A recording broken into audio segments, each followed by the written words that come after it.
Seja muito bem-vindo a mais um podcast Sementes Pão Diário Kids. Estamos aqui para conversar com você que ama o tema da educação cristã de crianças. Você que tem filhos, você que é um professor, você que trabalha com crianças na sua igreja. Vamos conversar um pouquinho sobre isso. Você tem escutado muito o tema da adultização, da erotização precoce de crianças, não tem?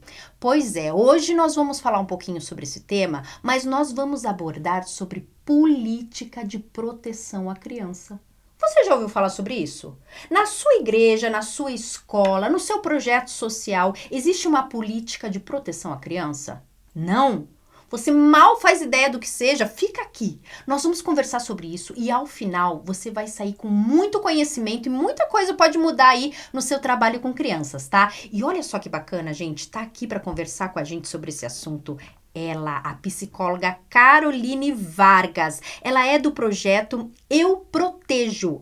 Ela fala sobre o papel da igreja e as estratégias possíveis de serem tomadas para ministérios infantis, para escolas, para contribuir com o combate à violência sexual na infância, gente. A Caroline, gente, ela é técnica na escuta qualificada e na perícia de investigação a respeito do abuso sexual com laudos psicológicos. Ela tem muita experiência sobre esse assunto. A gente estava conversando agora mesmo que ela chega a atender 10 casos por dia, gente. Olha quanta experiência ela tem.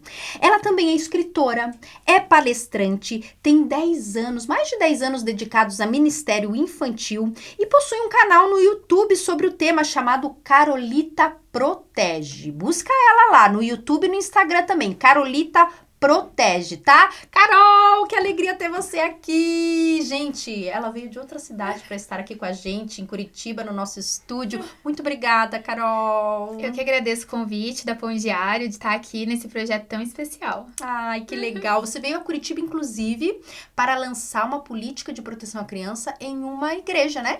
Isso mesmo, depois de um bom tempo acompanhando, né, juntamente com a liderança, né, traçando estratégias, finalmente a gente vai mostrar para a igreja tudo que o Ministério Infantil, numa visão pastoral de cuidado, de proteção, tá preparando, né? Que bacana! É realmente um aprisco, é entender crianças como parte do rebanho, é cuidar e proteger da infância. Ai, que lindo, Carol. Olha, eu acho muito importante a nossa entrevista de hoje, gente, porque tem se falado muito sobre proteção à criança, tem se começado a se falar sobre isso dentro da igreja, das escolas, mas assim, a política de proteção à criança é uma maneira efetiva de envolver toda a igreja nessa visão. E a gente vai falar sobre isso. Mas, Cá, ó, já tô chamando de Cá, tá, gente? Que a gente já se conhece há um certo tempo. Me diz uma coisa, antes da gente começar a entrar no tema, eu queria muito saber, assim, como que Deus te chamou para esse trabalho? Como é que começou isso na sua vida? Você fez psicologia, já tendo em vista esse chamado ou não? Como que Deus te chamou para esse trabalho específico que você faz hoje? Olha, foi um caminhar. Imagino. Foi um caminho, né? Mas a minha primeira formação é dentro da área da educação. Olha só! Eu sou prof. Que legal! E depois a psicologia entrou.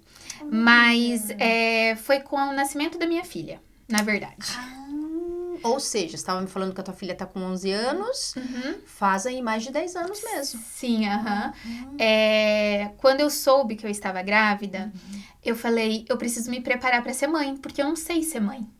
Olha só. E aí, quando eu soube que era uma menina, eu comecei a entender e comecei a observar o quanto é difícil ser uma menina numa sociedade tão violenta. Puxa vida. Olha só. Engraçado você falar, né? Eu me preparei para ser mãe. Porque a gente se prepara para tanta coisa nesse mundo, né? Para dirigir, a gente faz autoescola. Para casar, muitas vezes a gente faz curso de noivo, nós que somos cristãos, né? E para ser filho, a gente às vezes não se prepara, né? Eu tive uma relação muito complexa com a minha mãe. Hoje, graças a Deus, a gente tem uma relação muito boa. Mas quando eu, de fato, entendi que eu ia ser mãe, eu entrei nesse lugar de filha novamente. Falei, eu preciso me preparar. Olha só, entendi. Né? E aí a questão da sexualidade foi uma coisa muito natural, porque eu falei assim, eu preciso olhar para essa menina que vai chegar e preparar uma sociedade melhor para minha filha viver. Uau, cara. Né? Você ainda não tinha feito psicologia? Não, já sim, Quando eu engravidei, eu tava no 3º ano da faculdade. Já era professora, já tinha iniciado a faculdade de psicologia e engravidou. Isso. Tá. Então, foi nesse percurso inicial ali, sabe? E aí, eu comecei. Eu lembro que eu fui até na livraria da minha cidade, a Livraria Evangélica. E eu... Educando Meninas foi um livro que eu vi. Eu falei, quero entender do universo da menina, que né? Legal. E aí, foi me levando para essa área da sexualidade. Então, não comecei pelo abuso sexual, né? Muitas pessoas acabam começando por essa experiência pessoal, né? Isso, foi uma coisa levando a outra coisa. E aí, eu desenvolvi o projeto do chá de bonecas também. E temos que falar sobre esse projeto, que é muito legal, gente. Projeto Chá de Bonecas. Isso, que já tinha uma roupagem na PEC há muitos anos atrás. E aí, eu peguei o título e reformulei esse projeto, trabalhando a identidade da menina. E aí, foi aonde que iniciou-se, então, os meus estudos com a proteção à criança, que aí da menina me estendeu-se, né, então, para a criança. Quando a gente vê os dados, a gente é muito comum, como eu no início, achar que o abuso é só algo para a menina. Mas nas estatísticas, a gente precisa aprender a ler estatística. Então, quando fala assim, meninas são... um índice maior de meninas que são abusadas, é que as meninas relatam mais. Entendi. Isso, porque a menina, ela consegue ter uma voz para denunciar com muita mais facilidade do que o menino, porque a sexualidade pro menino é um tabu ainda maior. Já na infância ele já sofre essa pressão, né? Sim, porque o menino falar que alguém mexeu nele, né? Ele tem uma vergonha muito grande, ele tem medo de duvidarem da sua sexualidade. Então, permeia muito isso. E sabe uma coisa, Ká? Que quando no final das palestras, muitos homens me procuram e eles verbalizam que foi muito importante, porque eles relatam, olha, o que você falou aconteceu comigo.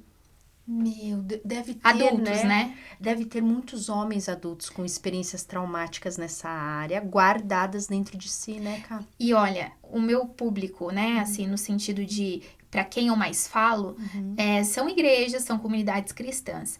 E muitos desses homens, hoje, né, que são líderes também, alguns pastores, eles falam sobre o fato de que, às vezes, o abuso era com uma mulher mais velha. Meu Deus. Isso. E cristã do meio ali da igreja.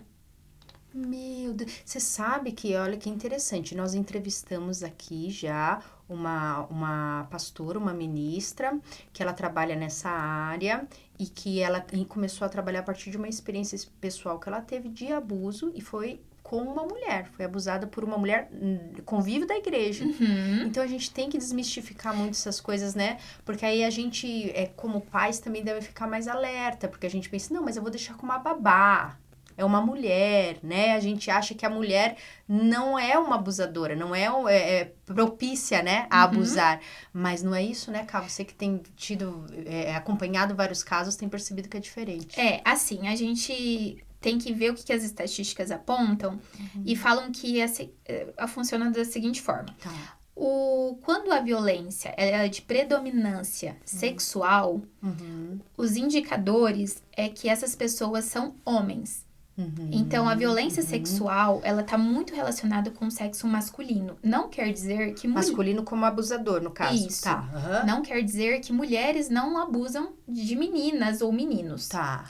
Mas a prevalência é que são homens acima de qualquer suspeita.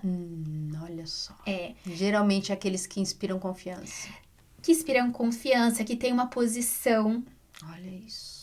Né? Que tem um emprego. A maioria dos abusadores são pessoas empregadas. Olha só, gente. Né? Então, assim, é aquela pessoa que você fala assim, meu Deus, nunca imaginei. Olha isso. Né? E quando a gente fala de violência de outra natureza, como a violência psicológica, como a violência física, né? Os dados do Disque 100 nos apontam que o agressor é do sexo feminino. Violência psicológica e física em crianças. Sim. Uau, olha isso, gente. Sim. Então, assim, a gente precisa cuidar enquanto mulher, né? O quanto isso é natural pra nós. Amaldiçoar, gritar, punir com palavras. Punir fisicamente também tem até a maneira, né, de conduzir isso, né, Cá? Uau, não, muita coisa para se falar. Agora, Cá, você estava falando da tua trajetória, né? De você começar a fazer lá o projeto do chá de bonecas. Até você se tornar técnica na escuta qualificada e na perícia de investigação. Como é que foi isso? Porque a partir desse projeto inicial, as coisas foram acontecendo, você sentiu um chamado forte de Deus para isso? Isso, foi assim. Então, quando eu comecei com o projeto, eu comecei sem pretensão alguma, né? A princípio era para minha igreja e era para as meninas ali do Ministério Infantil, as crianças da igreja. E nesse primeiro contato, uma já foi falando pra outra. Então, assim, uma mãe foi falando, olha, vai ter um projeto muito legal, vai ter um chá de meninas lá na igreja. Só resume pra gente, Cá, o chá de meninas, ele é uma dinâmica ali que você faz com as crianças, com as meninas, pra prevenção? Isso. Tá. Então, o chá de bonecas, ele é um programa, né? Como se fosse um chá de mulheres, né? Mas tudo dentro do lúdico, tudo dentro do universo infantil. Então, sabe aquela brincadeira de vou tomar um chazinho? Sim. Então, a gente pegou essa ideia, né? E trouxemos como convite para essas meninas. E aí, dentro disso, dessa programação, teria 3 palestras iniciais ali, em momentos curtos, mas a gente ia trabalhar com crianças de 4 a 12 anos, né? Depois a gente estendeu de 6 a 11 anos, porque a gente entendeu que a faixa etária era a que mais se adequava. E aí, a gente trabalhava sobre... A primeira era sobre transformação do corpo. Então, a menina, ela ia entendendo com base bíblica que o corpo dela passava por transformação. Ah, que legal. E aí, por isso que eu comecei a me aprofundar na sexualidade. Entendi. Né? Entendi. E depois a gente trabalhava sobre prevenção à violência, né? E eu utilizava uma história que não era cristã. E aí eu colocava Jesus no final da história. Olha. E aí eu conheci as autoras da história, hoje elas são minhas amigas, são psicólogas super renomadas na área, assim, sabe? E um dia elas me falaram assim, Carol, mas você não pode colocar Jesus, porque você vai mudar a história. E aí a gente que escreveu, mas a gente é crente, é assim, né? Isso. A gente pega a música, coloca Jesus no meio da música. E aí coloca e faz aquele negócio. E eu super entendi. E de fato, eu não posso, enquanto contadora, alterar a história, né? E aí eu fui procurar. E aí não tinha nenhum material. Então, o material que eu desenvolvi, nós fomos pioneiros no Brasil. Olha só. Como o primeiro livro falando sobre essa temática dentro da cultura brasileira e para crianças brasileiras. E a gente com viés cristão. Isso, e a gente ganhou prêmio, a gente ganhou um areté. Que legal, fala o nome do livro. Manual da Violência Sexual Infantil, a Igreja no Enfrentamento. E aí, ele vem ali, né, com habilidades protetivas. Então, eu não construí uma história. Eu construí ali uma metodologia de ensinar a criança. Ou seja, é uma obra para adultos, para que eles possam saber como ensinar a criança? É mais ou menos assim. O material, ele é grande, é uma cartilha. Então, é como se fosse um livrão. E ele vem com 3 passos. Que são com base na ciência ali, né? E aí, foi onde eu comecei a aprimorar meus estudos e tal. E foi já bem ali na minha faculdade, quando eu engravidei, fui mãe, aí eu retornei, e aí... Que legal! E aí, eu fui construindo esse material. E ele fala, né, sobre a habilidade de reconhecer. Então, a primeira coisa que a gente ensina para a criança é esse reconhecimento das partes do corpo, não ter vergonha de falar sobre isso, né? Porque às vezes o tabu começa com os pais, né? Os pais não têm liberdade de conversar com a criança sobre isso e criam nela também uma barreira, né, Cá? Porque não conversaram com eles. Né? Eu falo que é muito aquela questão de dinâmica de cabeça, ombro, joelho e pé. E aí, as partes privadas, elas não são faladas. E tudo que não é falado, por que não posso falar? Exerce um mistério, uma vergonha, né? Exatamente. E a criança, ela trabalha, ela desenvolve a sua sexualidade através da curiosidade. Então, se eu adicionar coisas que ela não pode saber, vai gerar muito mais interesse. Olha só, ela vai acabar sabendo por meios que não são confiáveis. Exatamente. E aí, então, reconhecer, né? Saber identificar. Tá. Segundo passo é ela saber se posicionar, né? legal. Então, resistir. Reconhecer, resistir e relatar. Uau, São a metodologia. 3 passos, E aí, a gente fez de forma lúdica. Eu contei essa ideia para um amigo meu, ilustrador, Luciano Ramos. Preciso falar, ele é maravilhoso. E a gente trocou uma ideia e logo se conectou. E ele abraçou o projeto, porque hoje a gente viu que deu certo, mas no início a gente não sabia, né? Sim. Eu apresentei a proposta para algumas editoras e elas acharam que era muito ousado, porque eu tô falando isso há muito tempo atrás, né? Olha, mais ou menos uns 10 anos.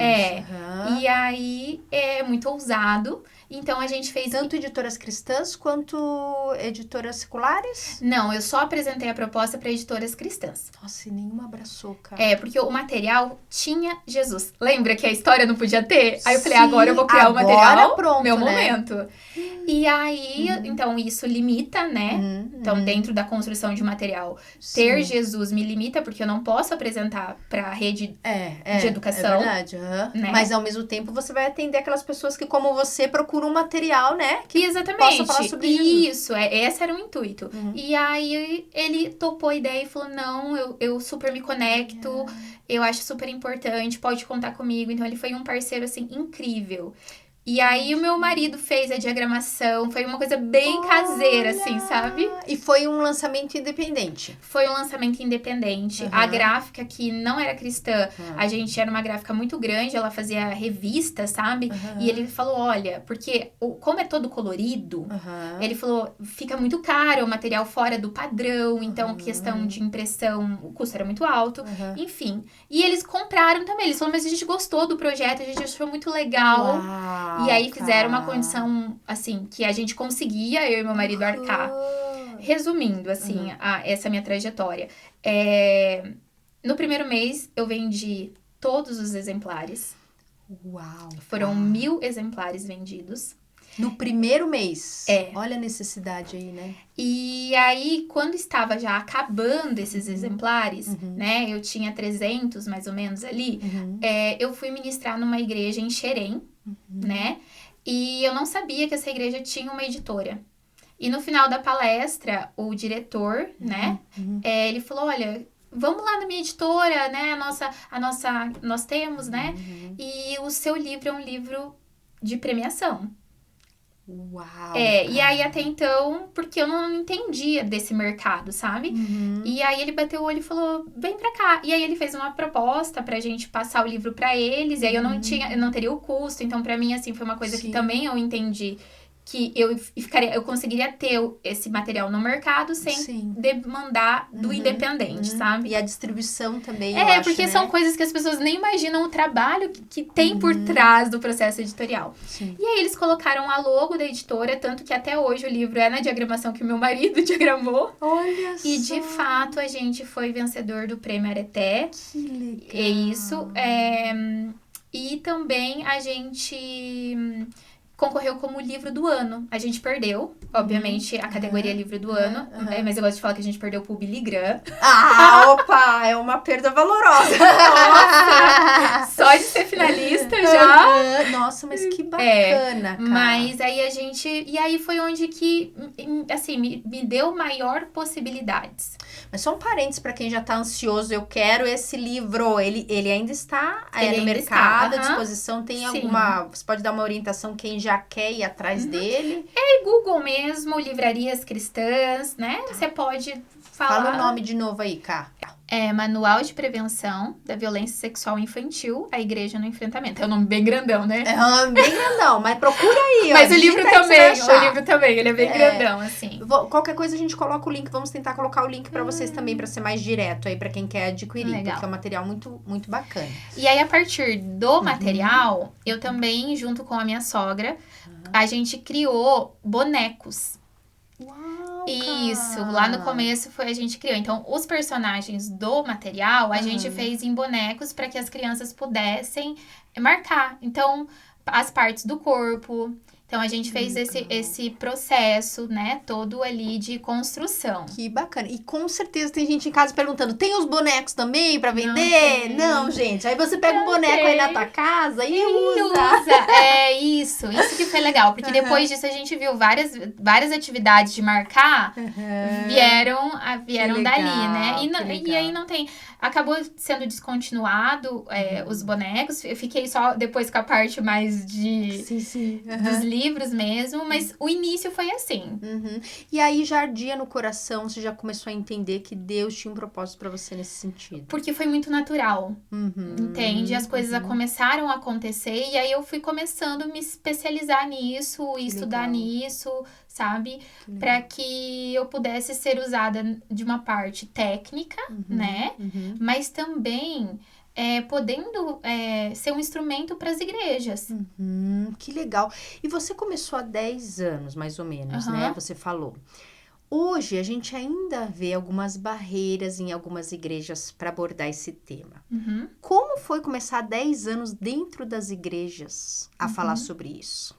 Você enfrentou barreiras, igrejas que não entendiam a importância, ou que achavam que era muito explícito falar sobre isso num púlpito. Você enfrentou esse tipo de resistência? Sim, com certeza. Tinha gente que vinha fechar comigo, por exemplo, a liderança, e depois passava e falava, olha, irmã, desculpa, mas quando a gente levou essa temática, o pastor achou melhor não. E eu super entendo, porque duas coisas importantes para falar aqui. Primeira coisa, nós não temos ainda, infelizmente, em seminários teológicos, onde se ali formam pastores, primeiro essa questão voltada para a educação cristã infantil.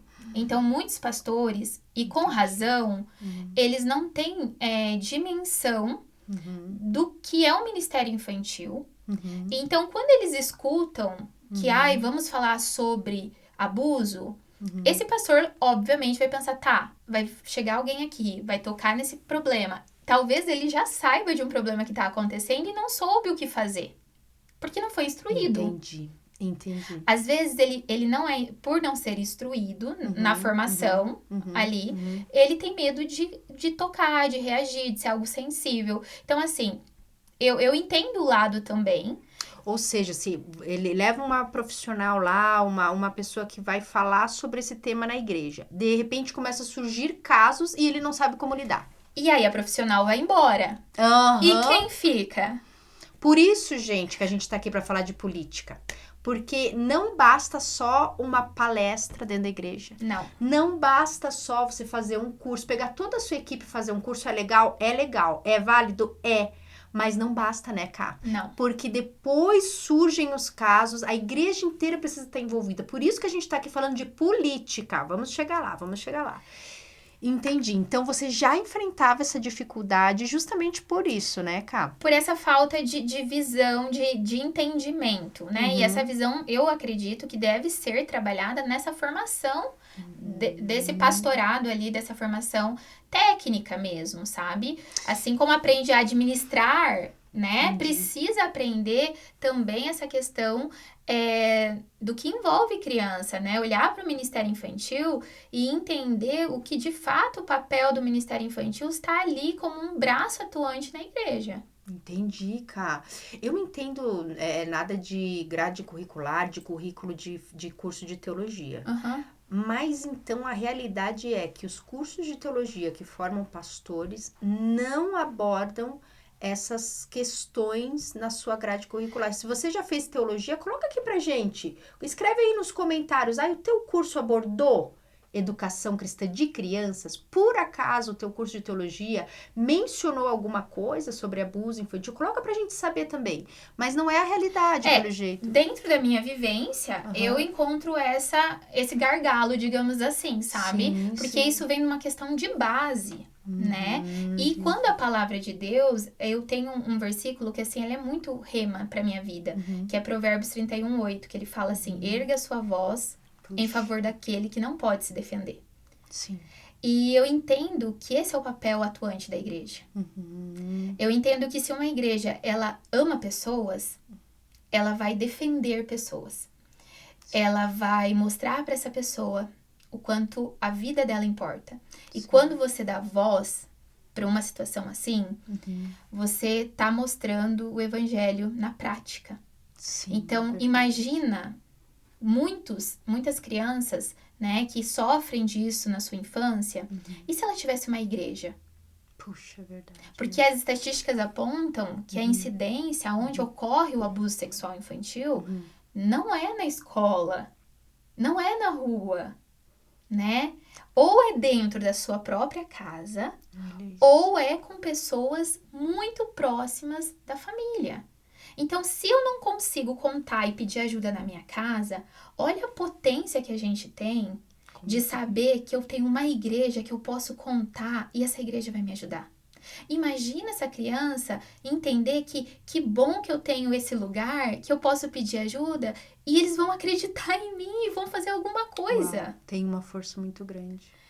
Imagina esse adulto saber, que fala assim, olha, na minha casa era difícil, mas ainda bem que eu tive uma igreja que me acolheu. Que eu tive uma igreja que acolheu. E por outro lado, né, a frustração de uma criança que vai buscar esse acolhimento na igreja e a igreja não está preparada, o professor lá se assusta, o líder de ministério infantil não sabe lidar e acaba potencializando o trauma, né, Ká? E eu vejo também uma coisa bem importante.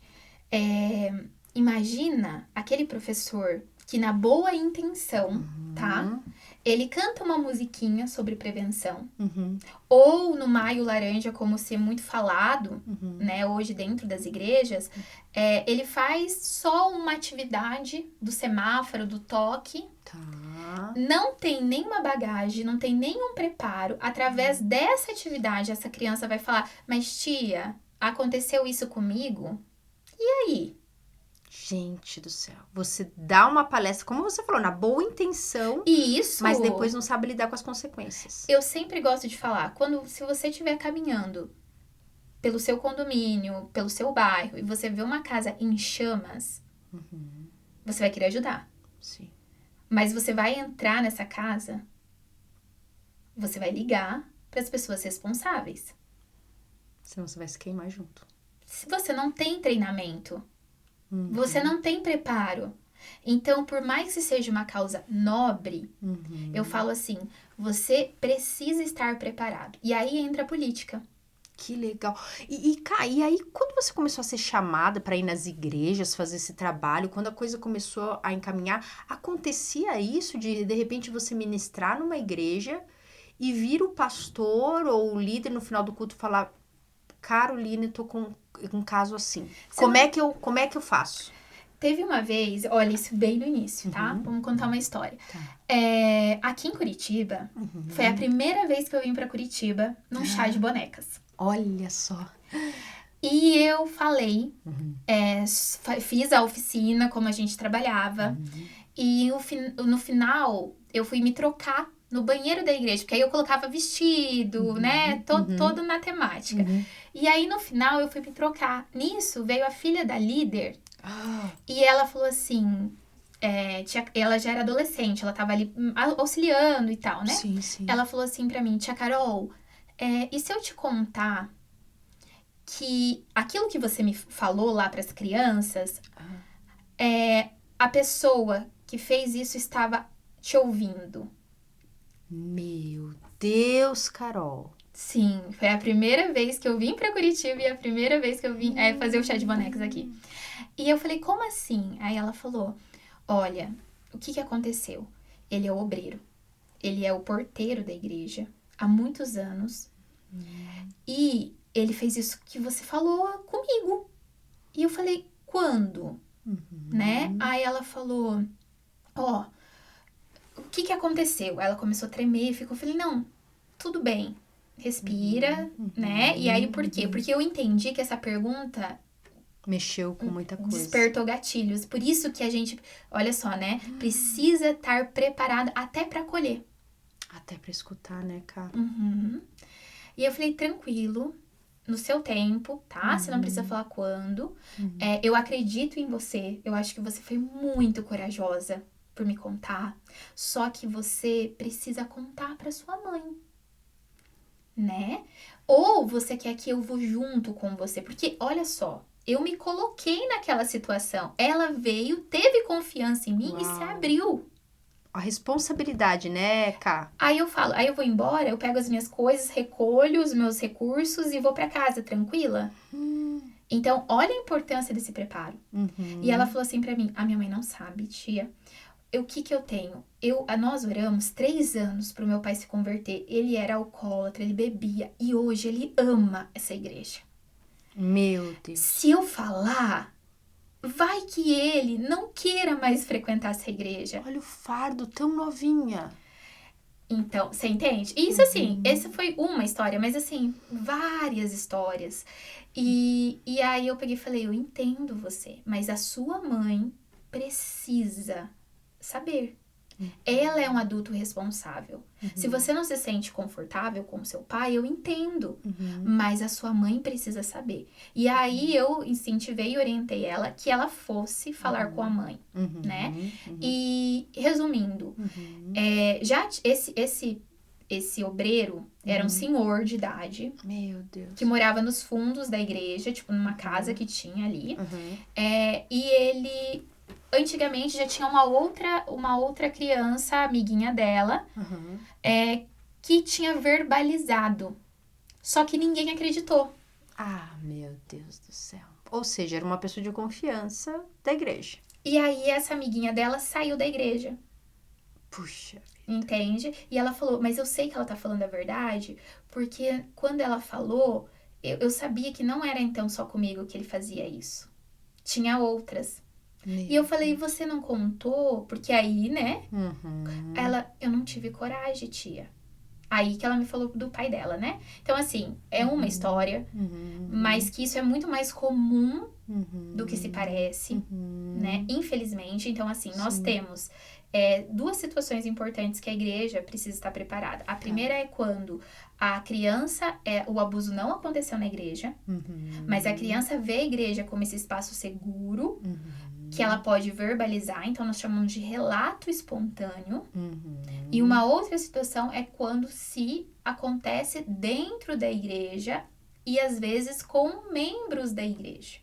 Então, a igreja, ela precisa dessa política de proteção, que é um documento, né? Então, que é um documento com diretrizes sobre o trabalho com crianças e sobre a conduta dos voluntários e da igreja que vai atender essa criança. Entendi, cara.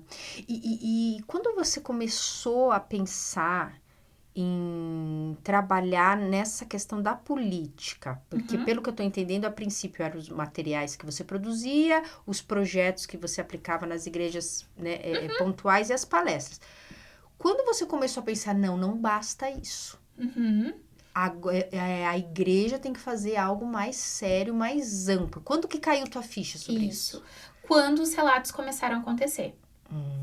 Porque, assim, o abuso sexual, ele é mexer numa caixinha de marimbondo. Tá. Entende? É muita confusão envolvida nisso. Então, uma coisa tá muito abafada. Mesmo que todo mundo saiba, tá muito abafado. Sim. A partir do momento que essa criança tem coragem de relatar, algo precisa ser feito. Sim. E aí começa toda essa dinâmica. E aí Quando envolve um pastor, né, Cá? Olha, se você não tá preparado, se você não tem uma política, a igreja não vai ter nem coragem, nem saber como agir. Exatamente.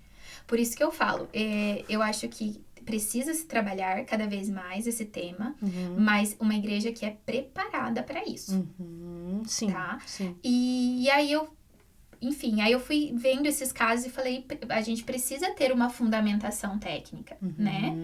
E aí foi onde eu fui para essa área mais jurídica, digamos, da psicologia. Ah, sim. Isso. Entendi. E aí, eu comecei a pesquisar e ver. No Brasil, não é habitual, mas nos Estados Unidos, eles têm muita cultura preventiva. Olha só. Nós temos uma cultura muito de remediar. Então, nós esperamos que aconteça, depois Pra ficar desesperado, como é que eu vou agir? e depois para procurar uma coisa para, entendeu? Os Estados Unidos, a cultura deles é super de prevenção. E aí a cultura americana, ela tem códigos de conduta, né, para participantes de grandes ministérios. E aí, claro que é uma outra cultura, né, não se aplica à nossa realidade brasileira, mas a partir desta ideia, eu comecei a entender que nós poderíamos construir, então, uma documentação de fato que assegurasse a igreja. Por quê? O Estatuto da Criança e do Adolescente, ele diz que é dever da família, da sociedade, do Estado, né, garantir os direitos da criança. Então, isto é, a família, ela tem essa autoridade, né, e ela tem essa responsabilidade, mas não é só a família. E a igreja, aonde entra nisso? A igreja entra, então, em sociedade, porque a igreja é uma sociedade civil, né? Ela não está debaixo do Estado, ela é autônoma, mas ela está debaixo da Constituição, né? Ou seja, pensando juridicamente agora, né? Se acontece um caso de abuso dentro da igreja, existe uma responsabilidade jurídica, além da responsabilidade espiritual, que nós sabemos que Deus vai nos cobrar isso, né? Existe uma responsabilidade jurídica com a qual a igreja vai ter que arcar. Isso, então a política, ela serve tanto para a proteção jurídica da igreja, quanto também a transparência e o compromisso dessa igreja perante as famílias. Legal. Uma outra coisa importante, quando a gente começa a levar esse tema para a igreja, os abusadores detestam. Olha isso. Entende? Porque quanto mais eu falar, mais as pessoas vão poder pedir ajuda. E eles podem ser descobertos. Então, eu falo que tem uma estratégia muito barata pra gente proteger crianças na nossa igreja, que é fazer cartazes. Imprimir cartazes mesmo, com a seguinte frase. Esta igreja protege criança. Em caso de suspeita, ligue para e o número do conselho tutelar mais próximo da igreja. Gente, olha que atitude simples para você fazer na sua igreja. E isso espanta já o abusador. Ele já se sente desconfortável ali naquele ambiente. Não que não espanta. É porque tem muitos lugares que eles ainda estão muito fechados para isso. Você acha que se eu tenho um interesse de não ser descoberto, eu vou frequentar um lugar que eu sei que as pessoas já estão se movimentando para proteger crianças, ou eu vou ir para lugares que eu tenho certeza que ninguém tá nem preocupado com isso? Ninguém fala sobre isso, ninguém toca nesse tema, né? Aí ele se sente mais confortável. Então eu falo que essa já é uma estratégia assim inicial muito importante. Que legal. Né? E super em conta, uma coisa assim tão prática, né? E assim, em caso de suspeita, porque quem investiga não é a igreja. Entende? Então, mas eu não tenho certeza. Mas você não precisa ter certeza. Não é o papel da igreja ou da pessoa ter a certeza para realizar uma notificação. Então, até essa terminologia, esse ano, está sendo alterada. Porque quando a gente fala assim, realize uma denúncia, as pessoas, elas têm medo. Porque elas, como que eu vou denunciar? Não sei se aconteceu ou não. Né? Mas quando a gente trabalha com a terminologia, falando assim, olha, se você suspeita, realize uma notificação, porque aí as pessoas competentes vão fazer o processo de investigação de fato para ver se houve ou não houve. Mas a tua parte está feita. Então, eu acho que isso é bem importante, sabe? Então, voltando lá para a política, né? Sim. Você me fez uma pergunta quando você dizia assim, se a igreja souber, né? E não fizer nada, o que acontece, né? Isso. Olha, temos 2 pontos importantes. Se a igreja, ela aconteceu um relato espontâneo. Então, a criança fez uma atividade na igreja, contou pra tia Camila. Tia, você me deu essa atividade, aconteceu comigo. E você vai falar, você tem certeza? Ah, tia, tenho, foi meu pai. Olha. E aí você... Essa pergunta, você tem certeza? É terrível. É terrível, né, Kai? Isso que eu ia te perguntar. Não pode. Mas foi mesmo? Você tem certeza? Olha que é muito sério o que você tá falando, hein? Né?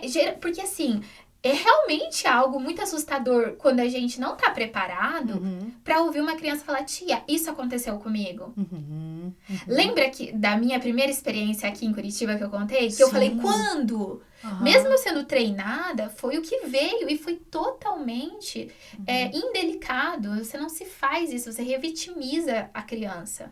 Olha só. Né? Então, mas a minha intenção... Então, olha o cuidado que a gente tem pra acolher. Olha só. Né? Pra ouvir essa criança. Então, você não pergunta, você deixa ela te contar. E depois você reforça pra ela. Olha, o que você tá falando é muito importante, né? Você contou, né, pra mais alguém? Ah, tia, não, é importante você contar pra alguém que cuida de você. Achei interessante o que você falou quando você escutou aquele relato, que você falou, eu acredito em você, isso faz parte desse processo de escuta. Isso. Porque o que acontece? A gente tem um mito que fala que a criança mente. Sim. Né? E eu falo que raramente ela mente. Nesses casos, duas coisas muito importantes para você saber por que raramente ela mente. Primeiro, agora falando de um olhar técnico, quando eu escuto essa criança mesmo, tá? Quando uma criança tá numa escuta especializada e ela vai ali falar o que aconteceu, se essa criança ela não tiver de fato vivenciado isso, ela não tem repertório para contar. Olha só. Como que ela vai mentir de algo que ela nem sabe? E se ela sabe, ou aconteceu com ela, ou ela assistiu em algum lugar. Ela foi exposta. E ambos são violação do direito. Ela foi abusada de qualquer jeito.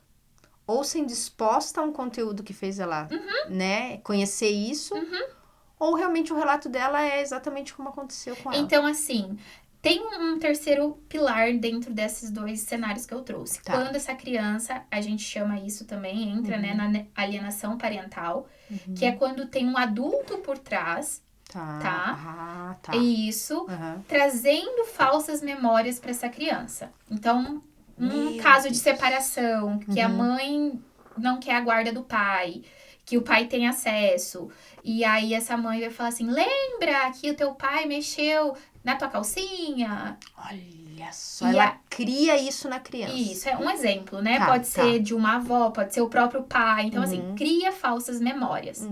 A nossa memória, ela não é confiável. Tá? Ela é muito sugestiva. Olha só. Né?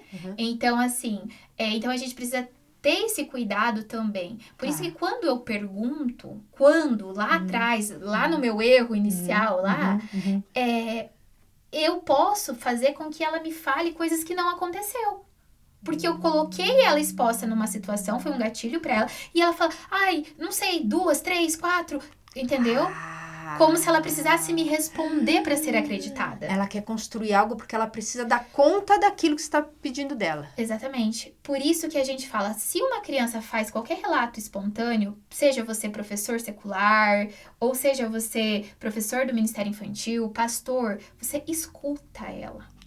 Presta atenção no que ela tá falando. Aconteceu isso comigo. Porque mesmo que tenha uma alienação parental, como você falou, né, Carol? Ela ainda é uma vítima, né? Sim, ela sempre... A criança é sempre a vítima. Ela precisa de ajuda do mesmo jeito, né, Ela precisa de ajuda. Só que aí o que acontece? Quando há uma alienação ali, são um adulto por trás conduzindo falsas memórias, aonde que cai, onde que não se sustenta esse testemunho? Na escuta especializada.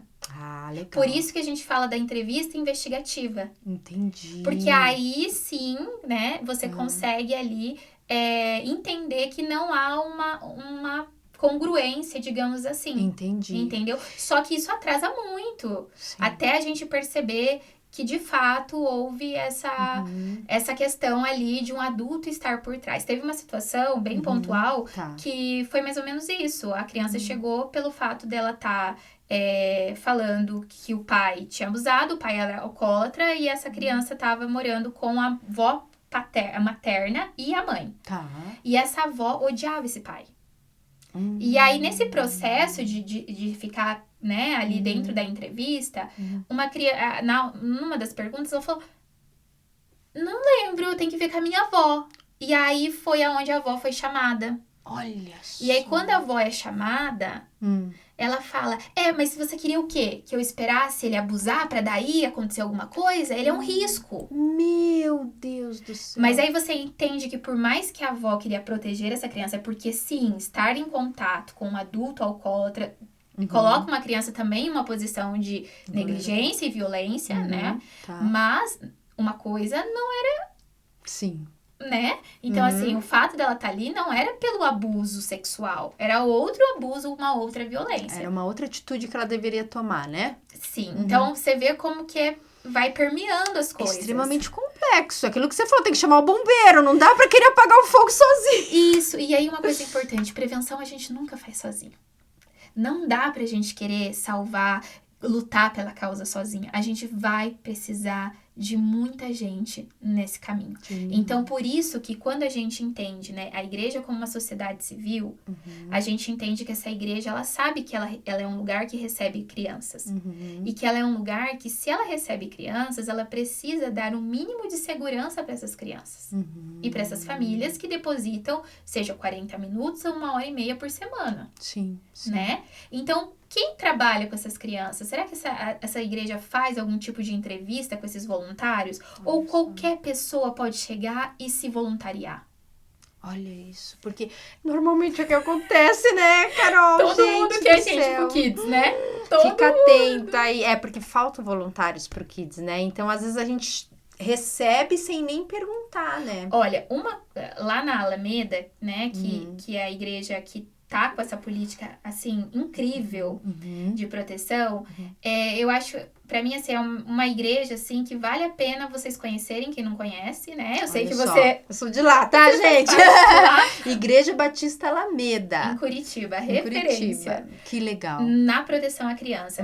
Eu acompanho de perto, então essa política foi construída, não é de um ano para outro. Então, assim, foram muitos anos trabalhando junto, e depois, não só comigo como profissional, mas também com um advogado da igreja, né, com pastores, foi todo discutido, né, com a diretoria. Então, assim, é uma coisa muito interessante, mas a coisa mais bonita que eu vi no Kids ali, né, foi o cuidado que o Ministério Infantil tem na criança de deixar um casal pra, né?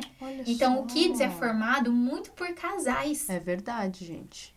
E desde o berçário ali até os mais velhos. E eu acho isso tão lindo, porque se nós pregamos a família, nós pregamos a inserção do papel do homem como um homem masculino, como um homem protetor, como aquele homem responsável, sabe? Presente. Sim. Por que não também no Kids? E aí, na igreja, né, que eu conheci, e pra mim, assim, é algo incrível da igreja de vocês, que culturalmente os casais, eles se voluntariam pra trabalhar juntos, eles trabalham juntos na escala. Olha que legal. Então, assim, que bom, né, ter a igreja de vocês pra gente poder conhecer essa forma de condução e de levar isso pra mais e mais outras igrejas. Então, assim, não é um homem sozinho cuidando de crianças. Sim.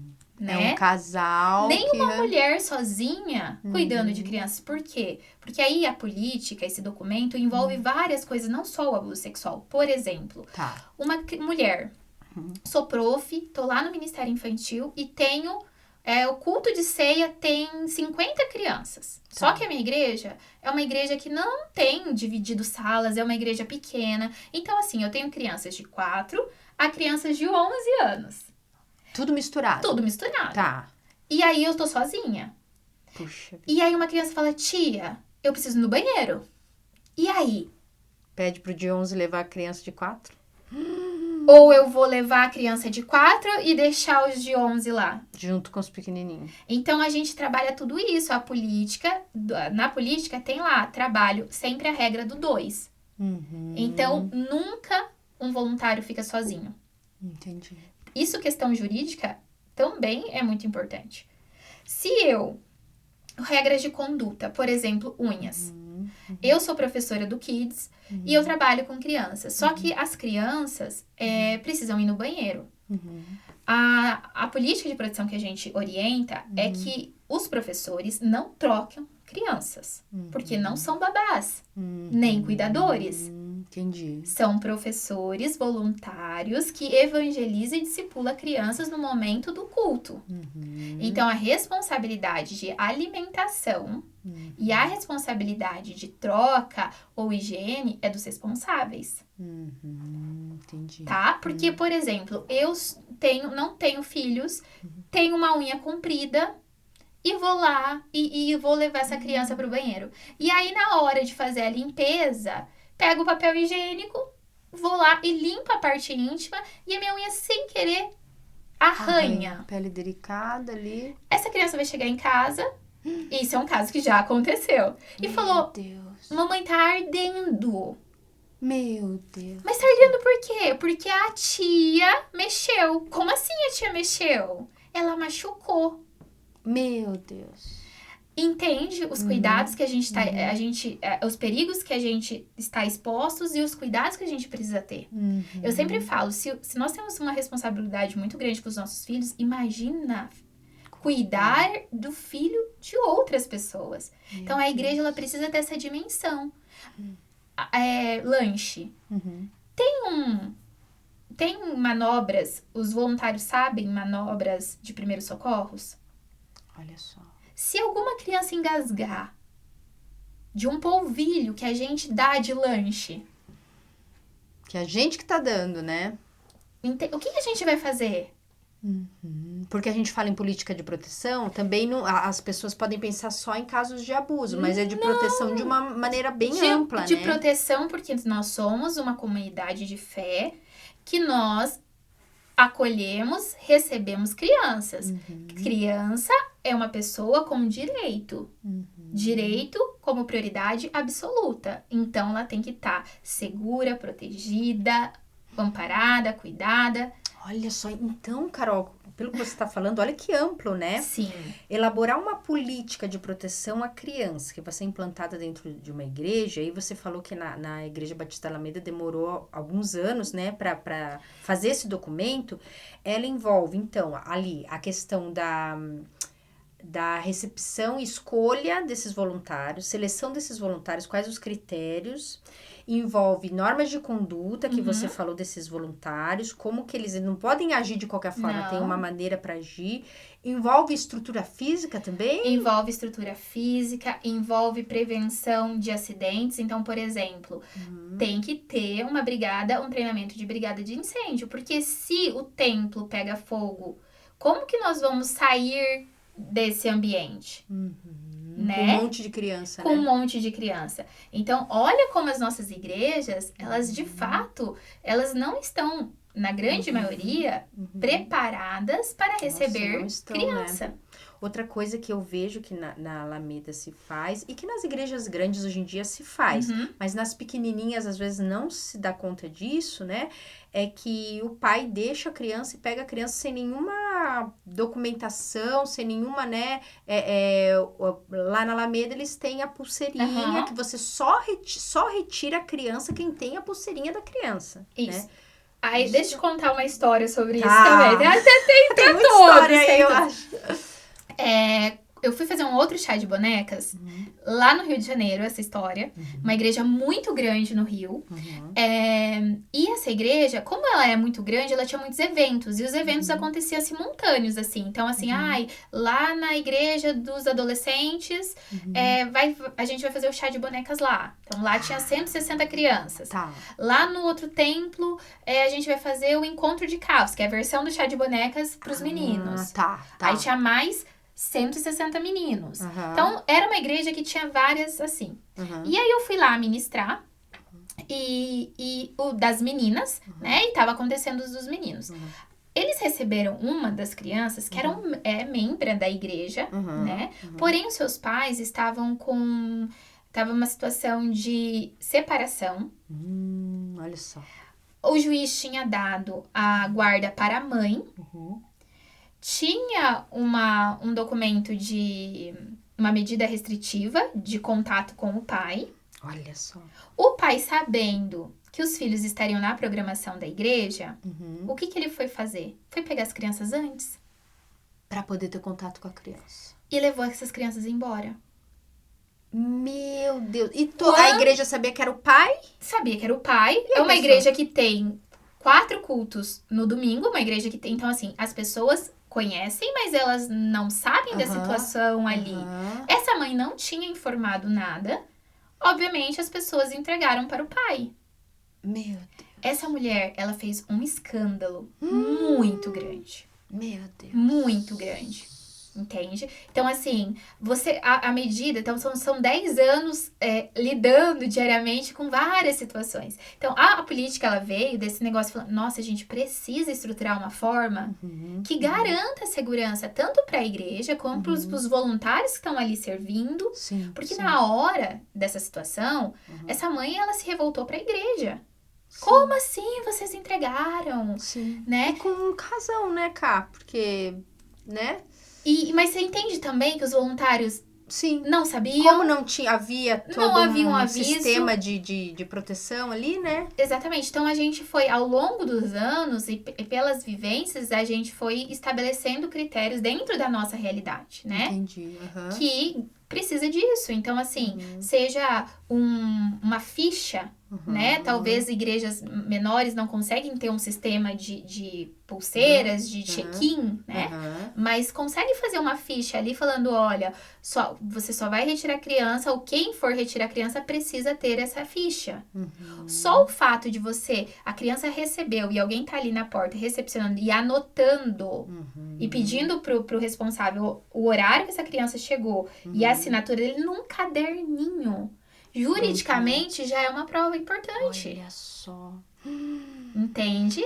E aí, Camila, olha quanta coisa. Mas ali, a gente falou de a seleção dos voluntários, a capacitação desses voluntários para que eles obedeçam a normas de conduta.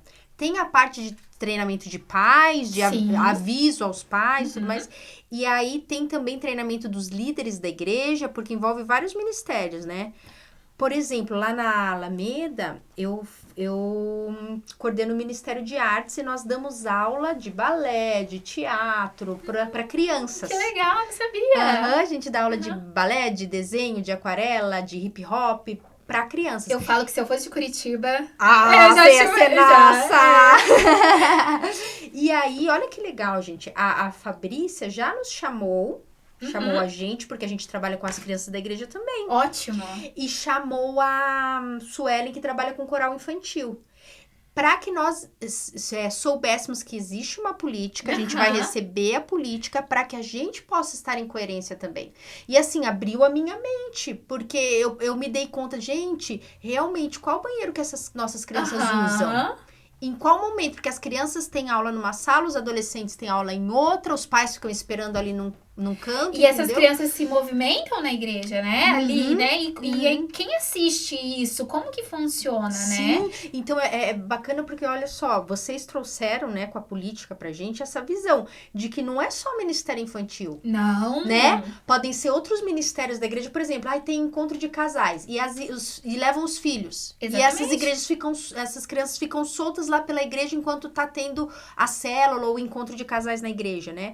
São vários ministérios da igreja que envolvem as crianças, na verdade, né, Ká? Exatamente. Então, a política também tem essa capacitação para os outros ministérios, né? E aí, quando a gente fala juridicamente, é muito importante, se essa criança, ela contar para algum profissional, para algum voluntário, né, ali do Ministério Infantil, um relato espontâneo, que de fato não foi ali na igreja, mas foi um terceiro, e aí ela ali contou, e esse...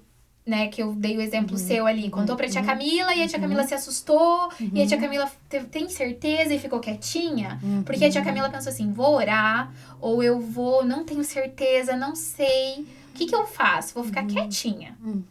A sua intenção seria ruim? Não, tô orando.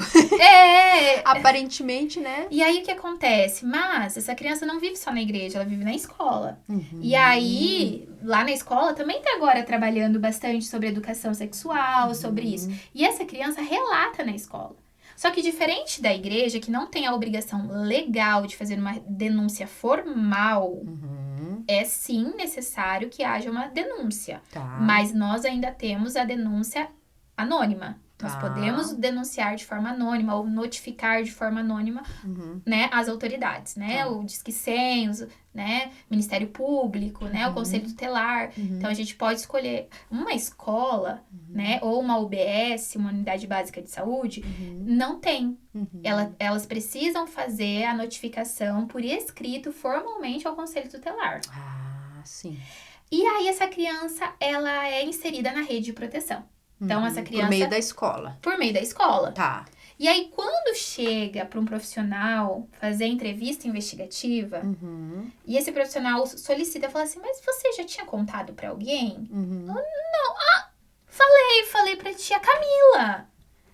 Ah, e onde que a tia Camila é? É da sua escola? Não, é da igreja. Me lasquei. Se lascou juridicamente o seu CPF. Olha só. Porque você, como cidadã brasileira, tem a obrigação legal e você vai responder por omissão, né? Por negligência. Olha que sério, gente. Porque Mesmo você... na boa intenção. Na boa intenção. E se for comprovado que, por exemplo, a tia Camila jogou no grupo dos professores, da liderança geral, que essa criança te relatou e essa igreja, os líderes, as pessoas responsáveis não fizeram também uma denúncia, seja anônima ou de uma maneira formal, a igreja também vai ser responsável por isso. é indiciada. É indiciada. Olha, gente. Então, assim, olha a responsabilidade. É aquela coisa, né, Cá? Responsabilidade jurídica. E a gente pensa, gente, o que Deus tá querendo da gente também com esses casos? Né? Será que Ele quer que a gente... Ou você citou o versículo de Provérbios, né? Será que Ele quer que a gente receba isso e fique quieta? Ai, mas eu não tenho certeza. Vou aqui orar. Né? Então, são duas responsabilidades fortes, né? O compromisso jurídico e o compromisso diante de Deus, né? É, porque aí eu falo que abuso, além de ser um crime, ele também é um pecado.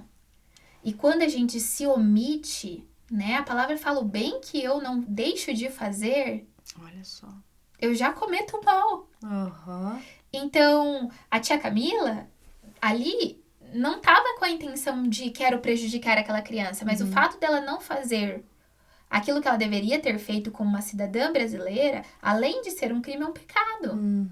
Então, para a igreja, esse papel de ser voz, esse papel de se posicionar nessa sociedade, de ser a resposta, sabe? De dar a coragem, de proteger a vítima, de acompanhar essa família. Porque quando uma criança é descoberta, uma situação, né, de violência, não é só a criança que precisa de ajuda, é toda essa família que tá chocada por o que tá acontecendo, né? Sim. E, cara, uma dúvida minha aqui, né? Que talvez seja algo também que o pessoal que tá escutando possa se questionar. Eu, de uma maneira geral, posso estar muito enganado, pode ser uma ignorância minha. Eu vejo poucas pregações denunciando pedofilia como pecado, aí falando de pregação mesmo, denunciando abuso sexual como pecado, pedofilia como pecado, gerando arrependimento nas pessoas que têm essa tendência ou essa perversão, né? Isso é um cuidado, ou seja, se você prega sobre isso, você é uma coisa que você deve tratar caso a caso e não tratar em massa, ou não, a gente tá errando mesmo de não falar isso no púlpito, numa pregação, num culto de domingo, como que é isso? Ó, agora vai ser uma opinião bem particular, né? Eu acredito, assim, diante dessa caminhada, desses anos, que uma igreja relevante é uma igreja que trata as pessoas, né? E falar sobre isso é dar voz a muitas mulheres, homens, né? Que sofreram isso na sua infância e agora elas estão tendo esse entendimento que não foi culpa delas. Porque tem muito adulto que fala assim, você não sabe o peso que tirou de mim. Porque quando eu ouvi, eu sempre falei, eu não contei pra ninguém. Eu guardei os presentes que eu recebi do meu abusador. E ele falou que eu gostei, porque eu... Entende? Principalmente quando envolve comida, né? Então, o abusador fala assim, olha, você tomou sorvete, você gostou. E a pessoa leva isso pra vida. Sim. Entendeu? Mas eu gostei, mas eu aceitei.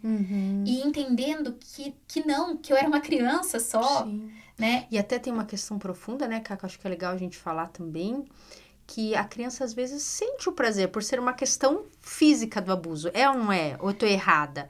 E aí ela se culpa por isso, Cá? É que é diferente, Tá. assim.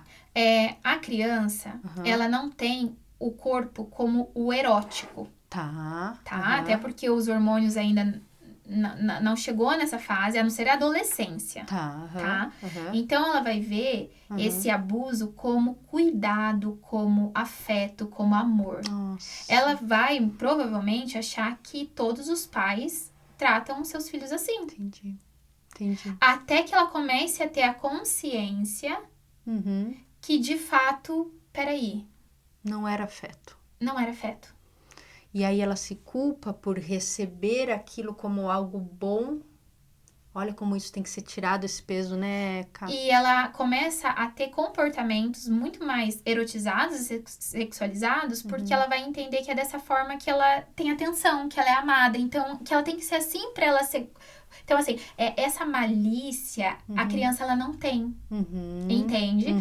O erótico, tudo que envolve a sexualidade no cunho erótico, ela está muito mais da fase da puberdade adiante. Então, até em casos de masturbação, por exemplo, infantil, a criança, ela não tem esse comportamento no campo do erótico.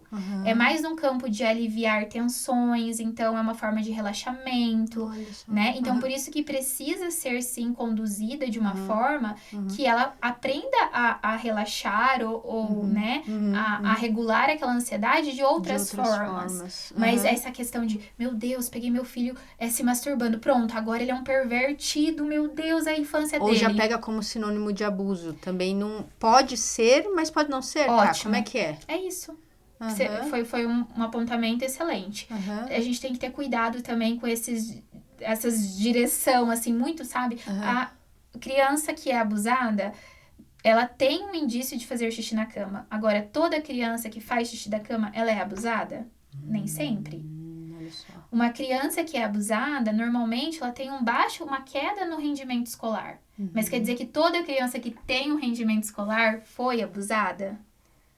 Então, tudo é uma análise com profissionais e para estudar esse contexto. Mas sim, são fatores de atenção, né? Que merece sim ser olhado, ser cuidado, né? Mas, sobretudo, Cá, eu acho que a gente precisa levar para os púlpitos o trabalho com sexualidade. Tá? Porque eu vou falar uma coisa, principalmente agora, para quem trabalha com adolescentes. Né? As igrejas de cunho cristão, no qual eu cresci, né? E trabalha muito a questão de castidade, mas pouca questão e ensino de santidade. Então... Fala aí a diferença. A castidade é você se guardar e não ter relação. Mas aí você vai olhar para adolescentes que são viciados em pornografia e masturbação. Sim. Entende? Mas isso só reflete uma família totalmente disfuncional. Então, conteúdos para homens sobre pornografia, sobre masturbação, sobre sexo, precisa ser tratado na igreja. Sim. E aí, a forma de ser tratado, Cá? Aí você acha que são trabalhos direcionados aos públicos específicos? Sim. Ou seja, então não adianta uma pregação que aborde isso de uma forma que nem eu mencionei, né? Que para encontrar é pecado pela pedofilia, é pecado abuso.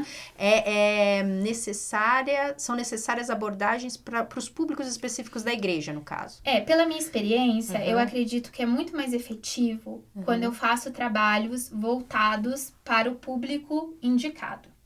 Tá? É a mesma coisa de abuso. Eu vou falar sobre prevenção. Hoje eu já entendo que eu não começo pelas crianças. Tá? Eu achei super importante. Eu ouvi o podcast e falei, meu Deus, preciso começar a fazer isso na minha igreja. Por onde eu vou começar?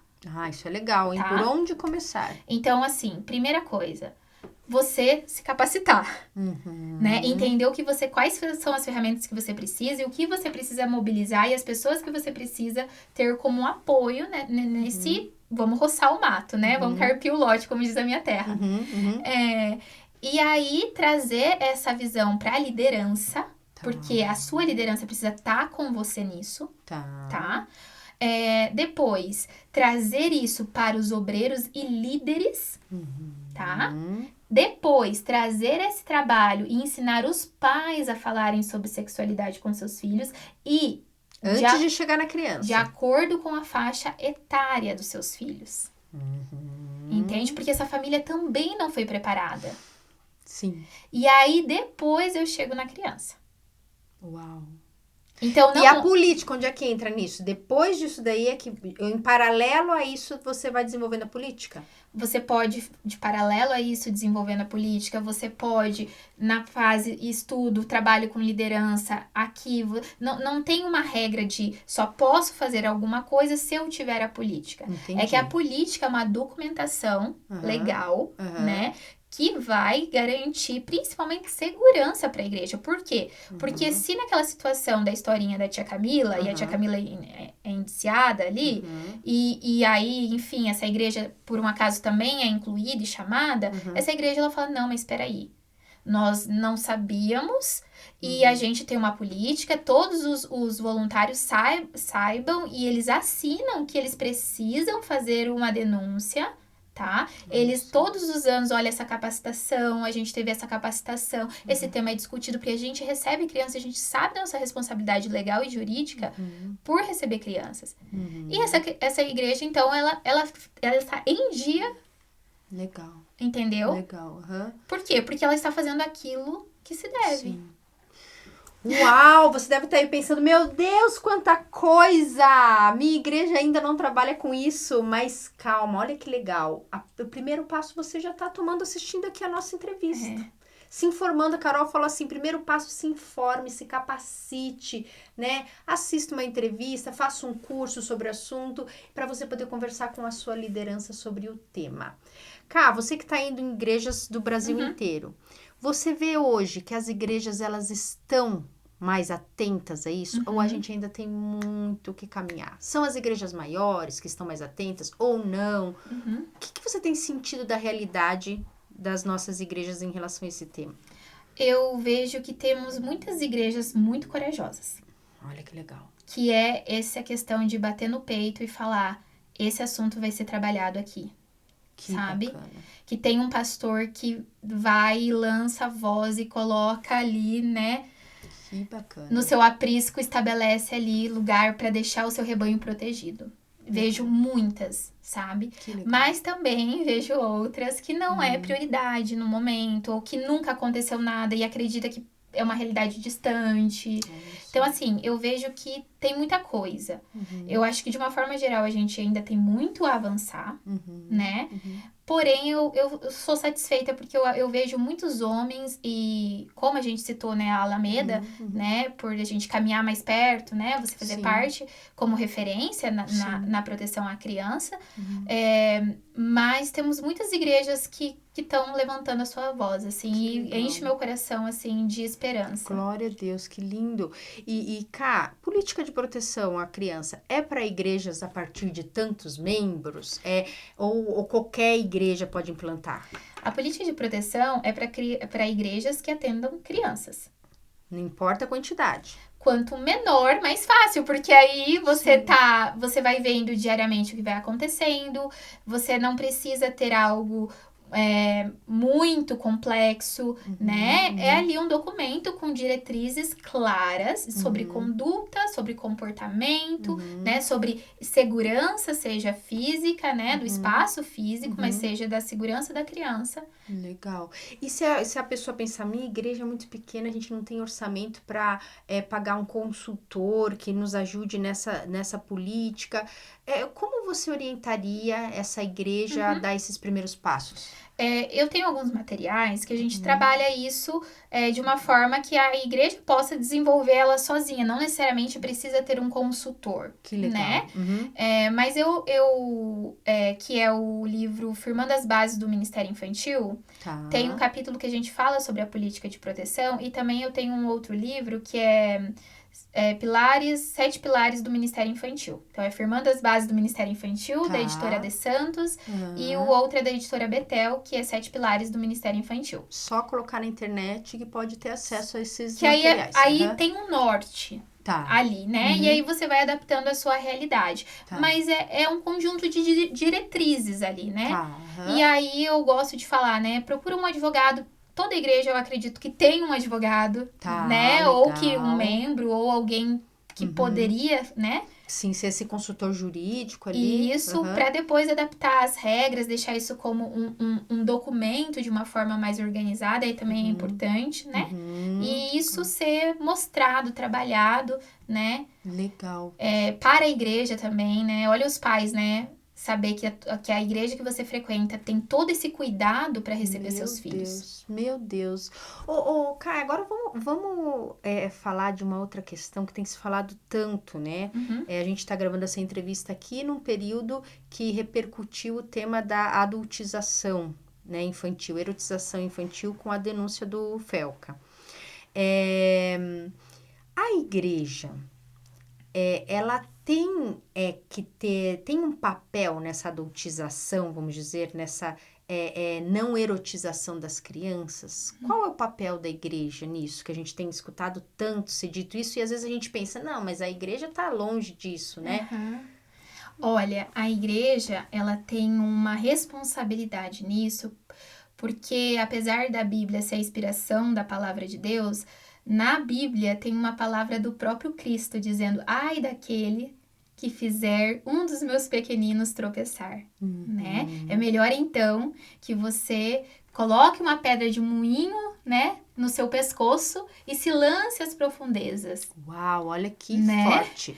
E quando eu fui para o Oriente Médio, a gente tem lá, né, uma pedra, os moinhos de pedra, né? E aí a gente viu, são pedras gigantes, assim, de toneladas. E aí você fala, meu Deus, olha a responsabilidade.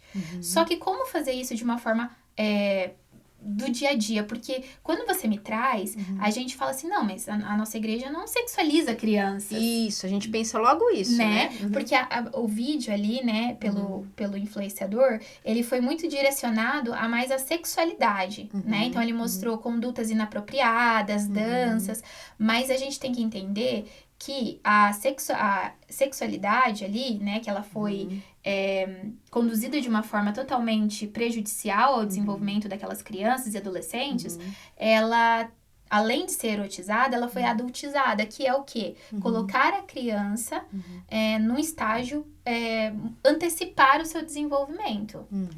E a igreja não sexualiza, né? Que bom que a gente não tem esse comportamento, porém, nós ainda temos muito comportamento de adultização. Uau, gente. Ou seja, o que você está me dizendo é que adultizar uma criança não é necessariamente erotizar ela. A gente tem formas de adultizar a criança sem envolver a questão sexual.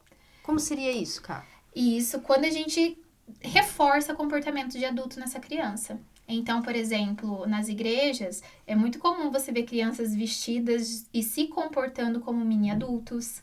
Olha só.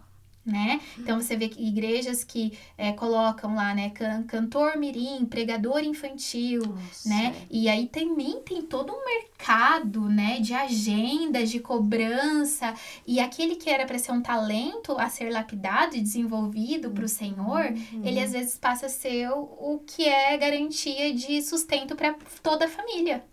E para o mercado, né? Reforçando o mercado. Então, assim, igrejas que filmam crianças chorando, sabe? Aquele momento é um momento de quebrantamento. Imagina você, adulto, ir numa reunião onde você sente vontade ali, se quebrantar e chorar, e alguém colocar uma câmera ali em você e te filmar. Nunca tinha pensado nisso, Ká. E quantas vezes, ou quantas a gente acha que, olha como é poderoso, olha como as crianças estão cheias do poder de Deus, mas aquele momento é íntimo. É dela. É como se a gente estivesse explorando a imagem da criança por um fim nosso. Ou sensibilizar quem vai assistir. Eu nunca tinha pensado nisso. E às vezes nem é por maldade. Não é por maldade. Né? Às vezes você fala assim, olha que poderoso, olha que tremendo, as crianças estão cheias do Senhor. Só que aquele momento não é teu. Meu Deus. É verdade. ela no seu momento com Deus. E a gente tá usando isso pra colocar em cartaz, pra expor nas redes. E a gente pensa que porque é criança a gente pode fazer o que a gente quer, né? Exatamente. Expor de qualquer forma. A gente chama isso de objetificação. A gente tem muita dificuldade de ver que a criança, ela é uma pessoa com direito. A gente acha que ela é um objeto. Ou seja, ela é minha filha. Eu faço o que eu quiser com ela. Eu filmo chorando, posto no Instagram, não quero saber se ela quer ser exposta ou não. E ainda mais quando não é nossa filha, né? Que a gente também vê muito esses comportamentos. Então, quando a gente adultiza, nem sempre é com a intenção diferente de uma erotização, né? Que é muito mais intencional. E uma exploração, né? Sexual, que é quando você usa da sexualidade para ter algum ganho financeiro. Mas muitas vezes as igrejas erotizam crianças. Erotizam. Desculpa, adultizam. Adultizam. Agora eu até confundi aqui. Não, mas adultizam, é isso. É porque essa questão do pastor mirim, da cantora mirim, já traumatizou muitas crianças, né? Que acabaram se afastando da igreja quando adultos, né? E você identificar um chamado numa criança. Meu Deus, meu filho realmente tem uma aptidão para pregação da palavra. Minha filha tem uma aptidão para cantar. Não é expor, é como você falou, é trabalhar para amadurecer, para chegar o momento de Deus revelar, não é? É lapidar. Eu acho que os pais, professores e pastores, quando veem esses talentos incríveis, essa criança ela precisa ser lapidada. Então, ela pode sim exercer, cantar, se ela quiser, mas que isso não seja exposto. Entendi. Entende? Que isso não seja de uma forma validado ou que não seja uma obrigação. Seja colocado um fardo sobre ela, né? Um fardo sobre... Porque por mais que uma criança ela queira dirigir, ela não pode. Porque ela tem que o quê? Respeitar um processo. Entende? Então, assim, a gente tem que ter muito cuidado. E eu acho que o nosso chamado agora como pais é olhar o que os nossos filhos são bons, quais são as aptidões deles, né? E influenciá-los, filho, vamos lá, que você vai fazer isso pra glória de Deus. Mas no tempo certo. No tempo certo, né? Uma criança com uma agenda... Se é cansativo para adultos, imagina uma criança viver... sobre agenda, sobre compromissos. Sim. E aquela maturidade, né? A gente tem visto muito crianças ministrando na vida de adultos, né? A gente crê que Deus, né, pode usar quem Ele quiser, né, Cá? Mas, assim, é o perigo também de criar nessa criança, né, Cá? Veja se eu tô errada.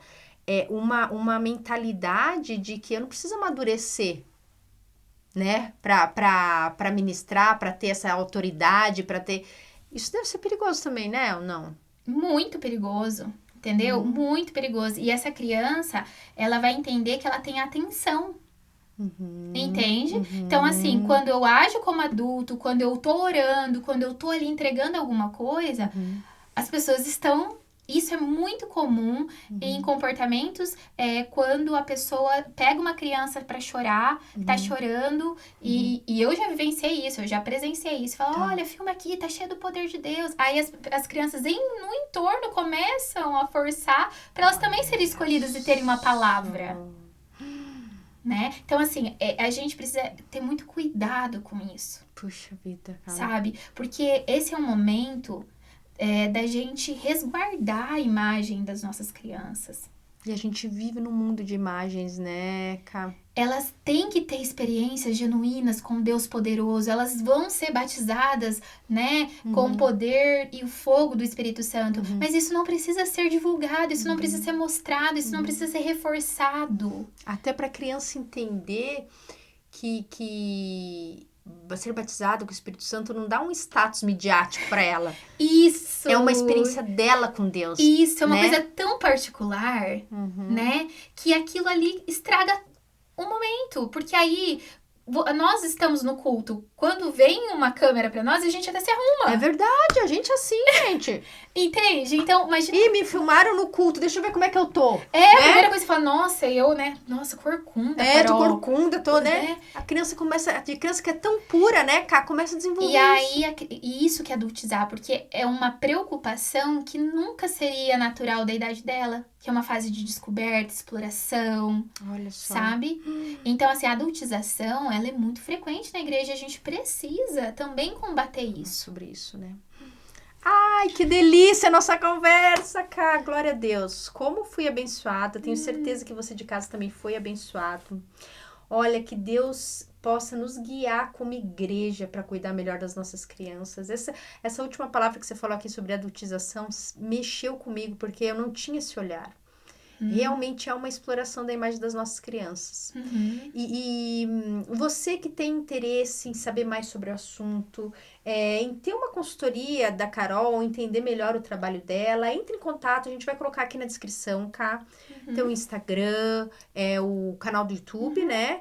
Tem mais alguma forma da pessoa entrar em contato com você? Como que faz? Eu acho que pelo Instagram, pelo YouTube pode ter, né? Lá tem bastante materiais, assim, dentro do que a gente trouxe, né? Ministério Infantil, como proteger crianças. Tem bastante coisa no YouTube gratuito. Então, assim, as pessoas, eu acho que elas podem ser abençoadas ali, né? E se tiver qualquer dúvida, eu também me coloco à disposição, né? Pode me chamarem lá, que eu sempre respondo. Ai, que bênção. Então, o YouTube é Carolita Protege? Isso. E o Instagram é Eu Protejo Oficial. Eu fiz uma alteração. Antes era tudo Carolita Protege, mas as pessoas me chamavam de Tia Carolita. Vem cá, Carolita. Carolita, sobrenome Protege. E aí, Carolita era algo que minha sogra chamava, enfim. Aí eu falei, não, vou mudar. E acabei não mudando o YouTube. Sim. Então, a princípio, Instagram, Eu Protejo Oficial. E YouTube, Carolita Protege. Então, tá bom. Olha aí, gente. Busquem mais informações. É o primeiro passo. Buscar informação. Vai lá no YouTube da Carol. Assista esse conteúdo gratuito para você se informar mais, tá bom? Tem aqui no nosso podcast de Sementes outros vídeos sobre o tema também. No nosso site do Pão Diário Kids. Lá em artigos tem até uma entrevista com a Carol sobre o assunto que tem mais informações que não foram abordadas aqui. Vai lá ler também. Informe-se. Primeiro passo, informe-se. Que Deus abençoe você, sua igreja, seu projeto, a poder fazer esse enfrentamento contra o abuso, guardar nossas crianças, nossas famílias. Né, Cá? Quer terminar dando um recado para essas pessoas que trabalham com crianças, uma palavra de incentivo, que às vezes eles escutam tanta coisa, pensam, gente, vou ter que começar por algum passo aí. Você quer encerrar com essa palavra? Eu acho que quem tem esse chamado, né, para trabalhar com crianças, foi escolhido pelo Senhor, né? Capacitado para ser instrumento dele aqui. Amém. E que a gente seja ponte, né? Para levar essas crianças mais perto de Cristo, né? E não barreiras, né? Como a palavra de Deus nos diz. Então, o que a gente puder para ser ponte, para instruir essas famílias, né? Para ministrar sobre essas crianças, vale muito a pena. Amém. E o Senhor é conosco. Ser forte, corajoso. O Senhor é contigo, né? Às vezes a gente pensa que é tanto trabalho, mas o Senhor é contigo. Obrigada, Carol. Obrigada. Deus abençoe teu trabalho. Deus abençoe teu ministério, a obra das tuas mãos. Com certeza, no céu você vai colher esses frutos maravilhosos. Muito obrigada, agradeço o convite e também, né, vocês da Pão Diário Kids, trazer esse tema tão necessário e dar essa visibilidade. Amém, amém. Deus te abençoe e fique atento, porque nós teremos outros episódios, outros conteúdos, para que você possa ficar atento a esse tema tão importante da educação cristã de crianças. Deus te abençoe. Tchau.